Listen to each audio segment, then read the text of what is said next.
तमाम जानकारियों के लिए बहुत बहुत शुक्रिया। और चलिए बात करते हैं अगली खबर की। यूपी में चुनाव से पहले सपा कांग्रेस में सीटों पर खींचतान हो रही है। कांग्रेस प्रभारी राजेंद्र पाल गौतम ने आधी सीटों की मांग की है तो कांग्रेस की सरकार बनाने का दावा भी किया गया है। राजेंद्र पाल गौतम ने यूपी कांग्रेस प्रभारी के रूप में जिम्मेदारी संभाली तो प्रदेश मुख्यालय में कल शाम पहुंचे थे राजेंद्र पाल गौतम। तो ये पूरा मामला क्या है आइए आपको बता देते हैं। तो देखिए, यूपी में चुनाव से पहले सपा कांग्रेस के बीच में बड़ा सियासी खेल हो गया है। कांग्रेस ने मांग कर डाली है कि उसे इस बार सीटों में बराबरी का हिस्सा चाहिए। तो यूपी कांग्रेस प्रभारी का कहना है कि कांग्रेस अखिलेश यादव की सपा से बड़ी पार्टी है, राष्ट्रीय पार्टी है, इसलिए उसे सीट बराबरी के हिसाब से मिलनी चाहिए। तो कांग्रेस के यूपी प्रभारी बनने के बाद पहली बार राजेंद्र पाल गौतम कल देर शाम प्रदेश कांग्रेस मुख्यालय पहुंचे। देर शाम 8:30 बजे प्रदेश कांग्रेस मुख्यालय पहुंचे और जहां पर प्रदेश अध्यक्ष अजय राय के नेतृत्व में बड़ी संख्या में मौजूद वरिष्ठ नेताओं और कांग्रेस जनों ने उनका स्वागत किया। तो वहीं राजेंद्र पाल गौतम कुछ देर के लिए कानपुर में भी रुके थे। इसी दौरान उनका स्वागत किया गया।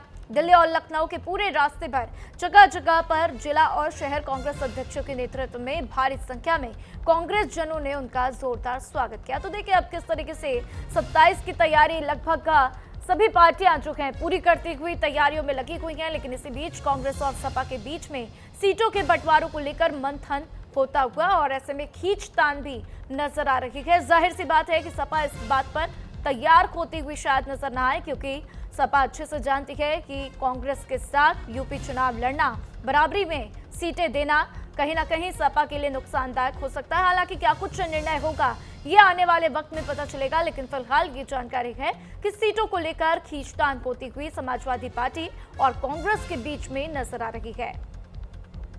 तो अब देखिए किस तरीके से आगे क्या कुछ क्लैरिटी होती हुई नजर आती है, वो बेहद महत्वपूर्ण है। लेकिन कांग्रेस प्रभारी राजेंद्र पाल गौतम ने जिस तरीके से आधी सीटों की मांग बताई, उसके बाद से ये तनातनी बढ़ती हुई। उत्तर प्रदेश की जनता का और देश की जनता के दुख को दूर करने का समय आ गया है। न्याय योद्धा राहुल गांधी डरने वाले नहीं है। इस देश के लोकतंत्र और संविधान की रक्षा करने के लिए वो अपने प्राणों की हर कांग्रेसी, चूंकि भारत की आजादी का आंदोलन भी कांग्रेस ने लड़ा था और भारतीय जनता पार्टी ने इस भारत को फिर से गुलाम बना दिया है। अमेरिका के सामने सरेंडर हो गए। लोगों की भावनाओं का इन्होंने कत्ल किया है, आस्था की इन्होंने कत्ल किया है। ये लोग धर्म का इस्तेमाल केवल और केवल सुविधाजनक रूप से राजनीति के लिए करते हैं। चुनाव के टाइम पे हिंदू मुसलमान घुसपैठियां करते हैं। 12 साल में कितने घुसपैठियों ने पकड़े, पहचाने, बाहर भेजे, बताया बीजेपी। जब भारत गरीब था तो लोग फ्री में पढ़ जाया करते थे, doctor, engineer, collector, scientist, professor बन जाया करते थे। जब भारत चौथी इकोनॉमी हो गई तो भारत के लोगों से शिक्षा छीन गई। आज एक डिग्री करने के लिए, सरकारी कॉलेज से प्रोफेशनल डिग्री करने के लिए 15 लाख से 1.5 करोड़ रुपया तक चाहिए। देश जा कह रहा है।